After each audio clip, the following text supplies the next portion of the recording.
হাই বন্ধু বান্ধৱীসকল, এই ভিডিঅ'টো লাষ্টলৈ চাব যিয়ে পইচা ইনকাম কৰিব বিচাৰে।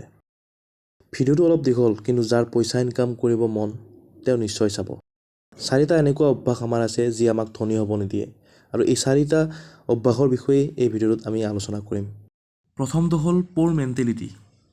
মানে আপুনি যদি ভাবে মানুহে আপোনাক ধনী হ'ব দিয়া নাই, আপোনাৰ চিটুৱেশ্যনে আপোনাক ধনী হ'ব দিয়া নাই, বা চৰকাৰে আপোনাক ধনী হ'ব দিয়া নাই, এইটো আপোনাৰ বিফলতাৰ ওপৰত বেলেগক দোষ দিয়া প্ৰধান দোষ। এইটোৰ পৰা আঁতৰি থাকক। আপুনি নিজৰ প'ৰ মেণ্টেলিটিটো নাৰাখি আপুনি নিজৰ মতে আপুনি আপোনাৰ নিজৰ চেল্ফ কনফিডেন্সত আপুনি আগবাঢ়ক। 2 নম্বৰ হৈছে ৰেট ৰেচ, মানে এটা নিগনিৰ পিছত বেলেগ নিগনি দৌৰা। আৰু এই নিগনি দৌৰাটো হ'ল চাকৰি। ভবা যায় যে চাকৰি কৰি ধনী হ'ম, কিন্তু সেইটো নহয়। এই চাকৰি এনেকুৱা এটা বস্তু যিটোৱে আপোনাক না ধনী হ'ব দিব, না আপোনাক দুখীয়া হ'ব দিব। আপুনি ভাবিছে এইটো মই কিয় কৈছোঁ? আপুনি কওক, এনেকুৱা কিমান মিলিয়নাৰ বিলিয়নাৰ আছে পৃথিৱীত যিয়ে একমাত্ৰ চাকৰি কৰি ইমান ধনী হৈছে?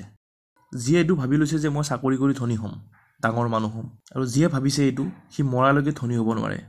কাৰণ চাকৰি কৰি তেওঁ ধনী নহয়, ধনী হ'ব তেওঁ যাৰ কাৰণে চাকৰিটো কৰি আছে। মই নকওঁ চাকৰি কৰাটো বেয়া বুলি, কিন্তু যিমানবোৰ পৃথিৱীত ধনী মানুহ আছে চবেই নিজৰ পেচনৰ পিছত দৌৰি সফল হৈছে।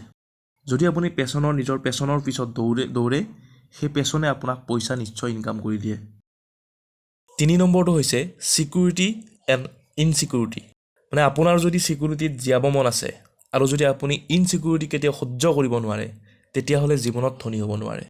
সহজ ভাষাত ক'বলৈ গ'লে, যদি আপুনি ৰিস্ক ল'ব নোৱাৰে, যদি আপুনি আপোনাৰ কমফৰ্টেবল জ'ন এৰিব নোৱাৰে, তেতিয়া ধনী হ'ব নোৱাৰে।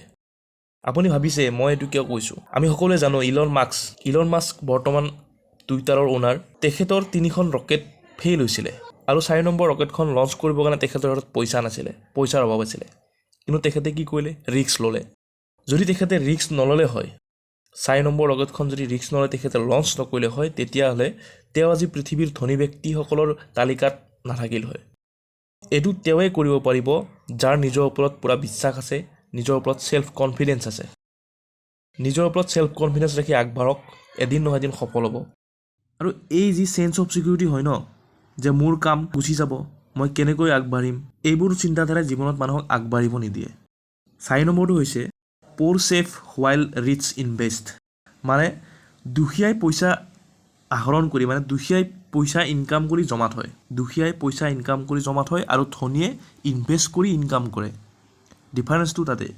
এজন ধনী মানুহে সদায় ইনভেষ্ট কৰি তেখেতে ইনকাম কৰিবলৈ চায়। আৰু আমাৰ দুখীয়া মানুহবিলাকে কি ভাবে যে মই ইনকাম কৰিছোঁ, ইনকাম কৰি মই জমা কৰিম, মই ধনী হ'ম। সেইটো নহয়। যদি আপুনি কিবা কামত আপুনি ইনভেষ্ট কৰে, তেতিয়াহ'লে সেই ইনভেষ্টৰ পইচাৰে আপোনাক এদিন নহয় এদিন সফলতাৰ বাট দেখি আপুনি সেই ইনভেষ্টৰ পইচাৰে এদিন পইচা ইনকাম কৰি সফল হ'ব পাৰে। যদি ভিডিঅ'টো চাই ভাল পালে তেতিয়াহ'লে লাইক, কমেণ্ট, শ্বেয়াৰ, ছাবস্ক্ৰাইব কৰি দিব। ধন্যবাদ।